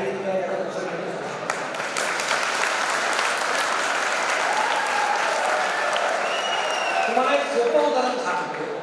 बाथरूम मध्ये साधा साबणाचा तुकडा जरी दिसला तर तुम्ही सांगता मम्मी मला नवा साबण द्या, हा तुकडा नको फेकून देतो. तुम्ही नवा साबण लावता, पण तुम्हालाही माहित नाही तो तुकडा फेकून दिला जात नाही, तो तुकडा आपले वडील लावत असतात. कारण त्यांना माहित असतं आपल्या लेकराला जर शिकायचं असेल तर आपल्याला काटकसर करण्याशिवाय पर्याय नाही. याची जाणीव या वयामध्ये आपल्याला पाहिजे. आपण त्या मोबाईलच्या किती नादी लागावं, किती त्या आभासी जगामध्ये घुसावं याचंही जरा प्रमाण. मला माहित आहे हे वय असं आहे सर, आपणही त्यातून गेलो. या वयात असं वाटतं माझ्याकडे कोणतरी पाहायला पाहिजे. मग पाहण्यासाठी जर आपल्याला काही कला असेल तर तुमच्याकडे पाहा, कला नसल्या तर वेड्या वेगळ्या कला सुरू होतं. माझं तर मत असं आहे तुम्ही कॉलेजमध्ये असं चाललं पाहिजे. तुम्ही वर्गात पहिले आलात का? तुम्ही कविता करता, तुम्ही निबंध लिहिता, स्पोर्टमध्ये नंबर आला, एखादं संशोधन केले का? असे तुम्ही कॉलेजमध्ये ताट मांडून चालले पाहिजे की बाकीच्या मुला मुलींनी तुमचे मोबाईल नंबर मागितले पाहिजे की बाबा मला मोबाईल नंबर दे, मला तुझ्याशी मैत्री करायची. पण आमचे काही करून पहा जाता जाता बळजबरीनं मोबाईल नंबर देतात. काय कशाला नाही, एखादा फोन करा मला. तुम्ही काय करा, घरी जाऊन आरशामध्ये पहा, आपल्यावर प्रेम करावं असं आपल्याला काय. चेहरा पाहू ना, रंग पाहू ना, तो निसर्गाने दिलाय तो बदलणार ना. आपल्या मनाचं सौंदर्य पहा, आपल्या मनामध्ये किती क्षमता आहे आणि या क्षमता जर चांगल्या असतील तर आपल्यावर जग प्रेम करेल हे आजच्या तरुणांनी लक्षात ठेवलं. तुम्हाला एक उदाहरण माहित असेल, मास्तानीनं कुणावर प्रेम केलं? बाजीराव. का केलं? बाजीराव कर्तृत्ववान होता. मास्तानी इतकी सुंदर होती असं म्हणतात की तिनं जर पान खाल्लं तर तिच्या कंठातून रस पाजळताना दिसायचं असं म्हणतात. ते काय आमच्या क्लासमध्ये इतिहास सांगतो. आमच्या वर्गातला एक मित्र म्हणायचा, माझी मैत्रीण हिच्यापेक्षा कोमल आहे ना. एकदा प्राजक्ताच्या झाडाखाली बसली, डोक्यावर प्राजक्ताचं फूल पडलं तर तिला टेंगूळ आलं. तो पुढे चांगला कवी झाला, असे माणसं कवी होतो. पण मस्तानीचं बाजीरावावर प्रेम का होतं? बाजीराव कर्तृत्ववान. आपण जर कर्तृत्वावर प्रेम केलं तर आपण कधी पिसले जाणार नाही. तुम्हाला एक उदाहरण सांगतो. तुम्ही चाळीसगावला गेला? चाळीसगाव तुम्हाला माहिती? मनमाडकडे जाताना तुम्ही जर रेल्वेने चाळीसगावला गेला, चाळीसगावला रेल्वेतून उतरल्यानंतर डाव्या बाजूला एक जुना बंगला आहे. कुणाचा आहे? के मूस नावाचा एक जगप्रसिद्ध छायाचित्रकार होता. तुमच्यासारखा तरुण असताना तो मुंबईतल्या विल्सन कॉलेजमध्ये शिकत होता. त्याच्यामध्ये फोटोग्राफीची, चित्रकलेची कला होती. त्या कलेवर भाळून त्याच्यावर निलोफर नावाच्या एका मुलीनं प्रेम केलं. परंतु के मूसचे वडील असं म्हटले, आपल्याला आता व्यापारासाठी चाळीसगावला जायचं, मुंबईत थांबणं शक्य होणार नाही. रेल्वेमध्ये बसले. के मूसला वाटं लावायला निलोफर आली. त्यानं सांगितलं, तू माझ्याबरोबर चल, मम्मी पप्पाला मी समजून सांगतो, आपण लग्न करू. ती म्हटली, आजच्या रेल्वेनं तू जा, येत्या 2 दिवसात याच रेल्वेनं पंजाब मेलने चाळीसगावला येते, आपण लग्न करू. मम्मी पप्पाला समजून सांगतो. हे गेले, त्या बंगल्यात उतरले. रात्री 1:30 वाजता पंजाब मेल चाळीसगावला पोहोचते. हा तरुण के मूस बुके घेतला. रेल्वेचा आवाज आल्यावर पायरीवर येऊन थांबला. आता निलोफर येईल, आपण तिचं स्वागत करू, नंतर दोघे मिळून जेवण करू. रेल्वे आली, अनेक पॅसेंजर उतरले, रेल्वे तशीच निघून. दुसरा दिवस पुन्हा रात्री के मूस झोपला नाही. त्याचं प्रेम त्याला झोपू देत नव्हतं. पुन्हा रात्री उठला, पायरीवर उभा राहिला, बुके घेतला, रेल्वे आली तशी निघून गेली. नंतर मूसनं प्लास्टिकच्या फुलांचा बुके तयार केला. 1 दिवस, 4 दिवस, किती वर्ष के मूसनं आपल्या प्रेयसीची वाट पाहिली असेल? 50 वर्ष. तुम्ही आता घरी गेल्यानंतर गुगल पहा आणि के मूस टाकून पहा. 50 वर्ष के मूसनं निलोफरची वाट पाहिली. त्यानं लग्न केलं नाही. निलोफरचं लग्न इंग्लंडमध्ये एका श्रीमंत तरुणाशी झालं. यानं मात्र तिच्या प्रेमासाठी लग्न केलं नाही. याला म्हणायचं उदात्त प्रेम. हे असं प्रेम. आपल्या प्रेमाचे प्रकार सांगून नाही. साधं मोबाईलवर आपण एक मेसेज टाकायचा, तिकडून तो आला की असं हसत नाही काय हे असं करूच नका. ते असं आळवावरच्या पाण्यासारखं नसतं. अहो, पूर्वीच्या काळी हे राजपुत्राला जर वाटलं राजकन्याला चिठ्ठी द्यावी तर ते कबुतराच्या चिठ्ठीत द्यायचे आणि ते कबूतर बरोबर त्या राजकन्याच्या खांद्यावर जाऊन बसायचं. ते काय त्याच्या बापाच्या खांद्यावर जाऊन बसायचं. म्हणजे पक्षी सुद्धा प्रामाणिक होते. पण प्रेम हे कर्तृत्वावर करावं, हुशारीवर करावं, बुद्धिमत्तेवर करावं. कुणीतरी काहीतरी करतंय आपल्या लायकीचं नाही, त्याच्यावर जर प्रेम केलं तर आयुष्यामध्ये आपलं कधी बदल होणार. म्हणून मला वाटतं एका उत्तम कॉलेजामध्ये तुम्ही शिकत आहात आणि हे वय असं आहे, सगळ्या क्षमता तुम्ही बाहेर काढा. क्षमता म्हणजे काय? समजा तुम्ही रस्त्याने चाललेल्या, फार थकलेल्या, कधी म्हणून पडेल याचा भरोसा नाही आणि अचानक समोरून एखादा कुत्रा चावडा बसणार, काय करा? तुम्ही धावत सुद्धा. याचा अर्थ आपल्यामध्ये धावण्याची क्षमता होती. कधी निर्माण झाली? संकट आल्यावर. क्षमता दोनदा निर्माण होते, एकदा संकट आल्यावर, एकदा संधी आल्यावर. मला वाटतं आडसूळ सरांनी तुम्हाला या कॉलेजमध्ये प्रवेश देऊन संधी दिलेली आहे. सगळ्या क्षमता तुम्ही वर काढा आणि आपलं भविष्य घडवा. तुम्ही ते घडवाल याची मला खात्री आहे. त्यासाठी तुम्हाला सर्वांना मनपूर्वक शुभेच्छा देऊन मी थांबतो. धन्यवाद.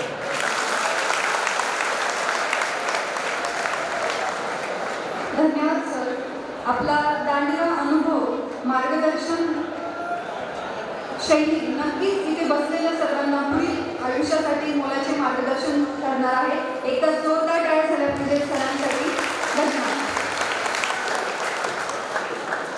आणि त्यांच्या मार्गदर्शनाखाली हजारो विद्यार्थी डॉक्टर आणि इंजिनियर झाले आहेत. तर मी सरांना विनंती करते की त्यांनी आम्हा सर्वांना मार्गदर्शन करावे.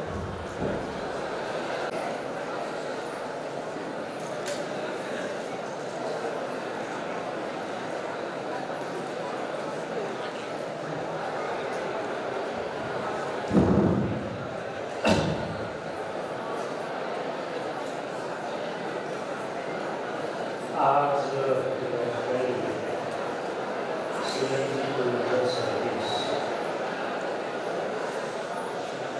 या कार्यक्रमाच्या पारितोषिक वितरण समारंभामध्ये आमचे मित्र प्रमुख पाहुणे डॉक्टर संजय कळमकर, चास गावचे प्रथम नागरिक युवराज कारले साहेब,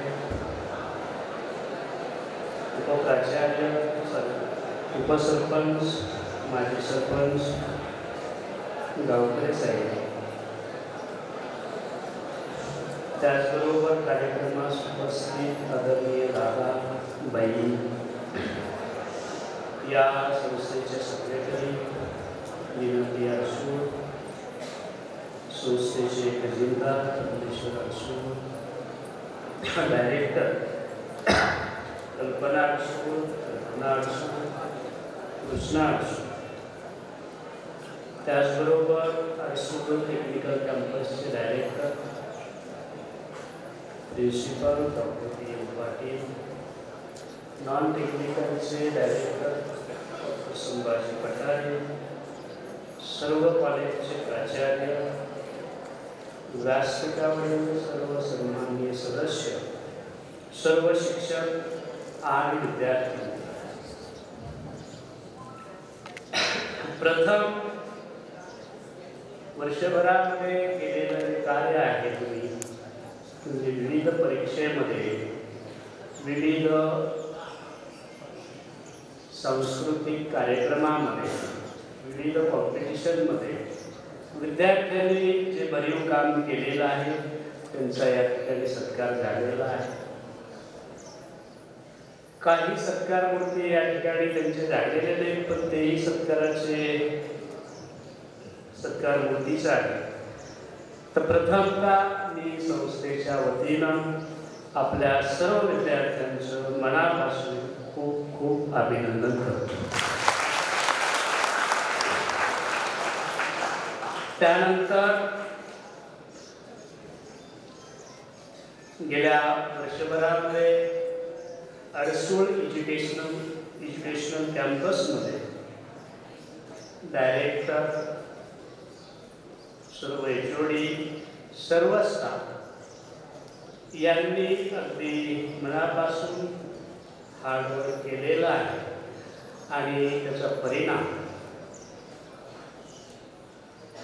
सावित्रीबाई फुले पुणे विद्यापीठ, जे की जगामधील एक नामांकित विद्यापीठ आहे, महाराष्ट्रातील नंबर 1 विद्यापीठ आहे, अशा विद्यापीठानं आपल्या Adsul educational campus, Adsul technical campus या वर्षातील सर्वोत्कृष्ट महाविद्यालय म्हणून जो गौरव आपल्याला दिलेला आहे, जो सत्कार आपला केलेला आहे, त्याबद्दल मी मनापासून या कॅम्पसचे डायरेक्टर डॉक्टर PM पाटील आणि त्यांचं सर्व स्टाफ यांचं खूप खूप अभिनंदन करतो.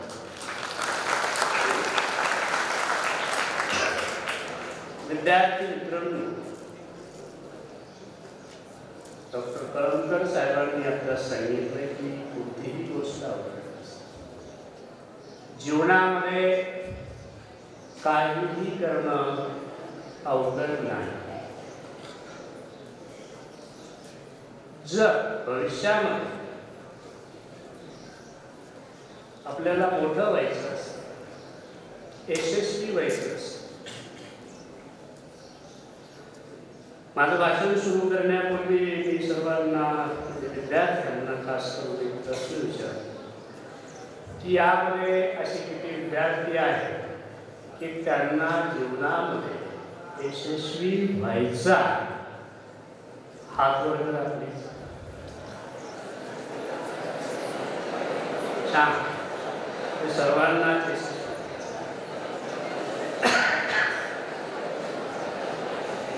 यशस्वी होण्यासाठी, मोठे होण्यासाठी, मोठे स्वप्न पाहणे.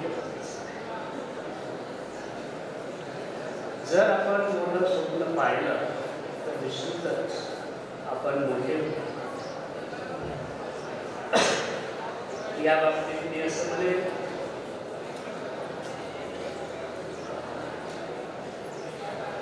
ख्वाब जिनके बड़े होते, ख्वाब जिनके बड़े होते, इम्तिहान भी उनके बड़े होते.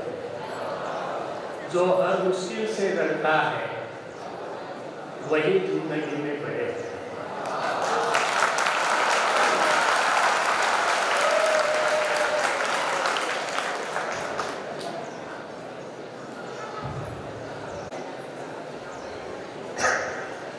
कॉलेज जीवन म्हणजे आयुष्याचा सर्वात सुंदर असा काळ आहे. हीच ती वेळ आहे स्वप्न पाहण्याची, मेहनत करण्याची आणि स्वतःला घडवण्याची. हा जो तुमचा वेळ आहे, काळ आहे, हीच ती वेळ आहे की मोठी स्वप्न पाहण्याची, मेहनत करण्याची आणि स्वतःला घडवण्याची. आज तुम्ही विद्यार्थी आहात, पुढे जाऊन तुम्ही बेस्ट इंजिनियर होणार आहात, बेस्ट प्रोफेसर होणार आहात, बेस्ट उद्योजक होणार आहात, बेस्ट प्रशासक होणार आहात, बेस्ट राजनेता सुद्धा तुम्ही होणार. काहीही होणं अशक्य नाही. Nothing is impossible in the world. Even the word impossible says, I am possible. तर अशक्य असं काहीच नाही आहे. पण काय व्हायचं, काय करायचं हे आता तुम्ही ठरवणं आवश्यक. आणि मला खात्री आहे आपल्या या कॅम्पसला, या आम्हाला सर्वांना ती सवय लागली. आपण जे बी करू ते बेस्ट व्हायला पाहिजे. म्हणून पुणे विद्यापीठाला आपल्याला बेस्ट टेक्निकल कॅम्पस आवडतो. महाराष्ट्र शासनाच्या मंत्र्यामार्फत आपल्याला बेस्ट टेक्निकल कॅम्पस आवडतो. आणि भारतातील कॉलेजमधून सुद्धा बेस्ट कॅम्पस आपल्याला आवडलं. ते आपण जे बी करू ते बेस्टच असलं पाहिजे. आणि तुम्ही जे बी करा ते बेस्टच असलं पाहिजे. आणि तुम्ही बेस्टच करा याची मला खात्री आहे.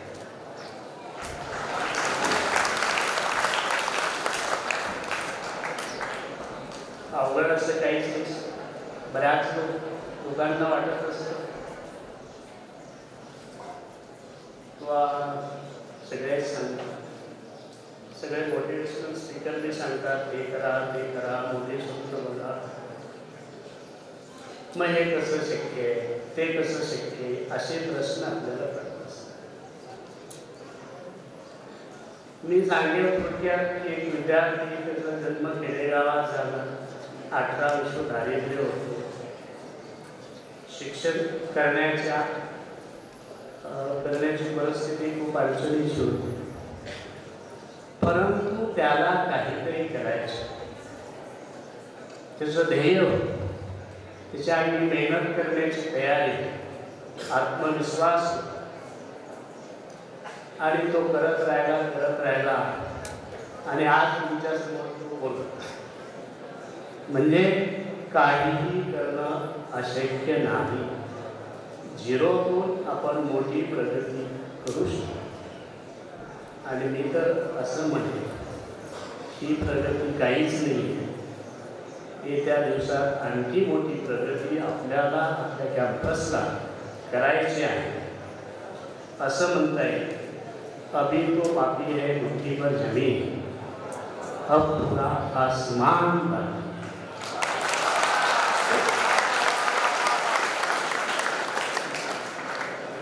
विद्यार्थी मित्र, सरांनी सांगितलं आज विद्यार्थ्यांना मोबाईल आणि वायफाय या दोन गोष्टी फार आवडतात आणि त्या आवडल्या तर चांगलं आहे. हे जे युग आहे तंत्रज्ञानाचं युग आहे. 21व शतक हे तंत्रज्ञानाचं आहे आणि त्यासाठी मोबाईलची वायफायची जरूर आवश्यकता आहे. ज्ञान घेण्यासाठी आपल्याला काहीही माहिती मिळवायची असेल तर आपण मोबाईलवर क्लिक केलं की गुगल आपल्याला पाहिजे ती माहिती देतं.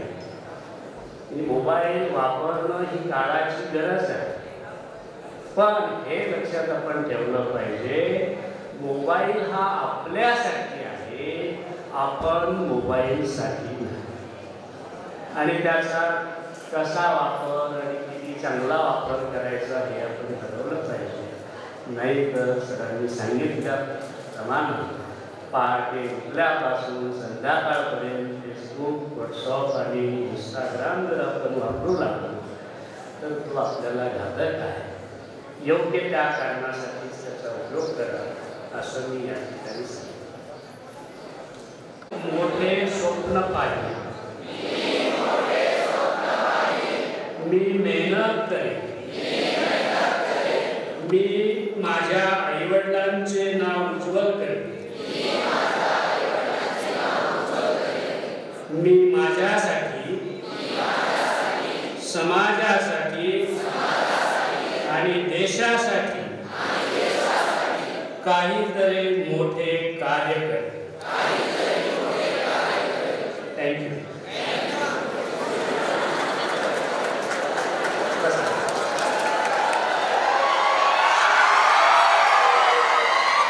उन्हीं को मिलती है जिनके सपनों में जान होती है. पंखों से कुछ नहीं होता यार, हौसलों से उड़ान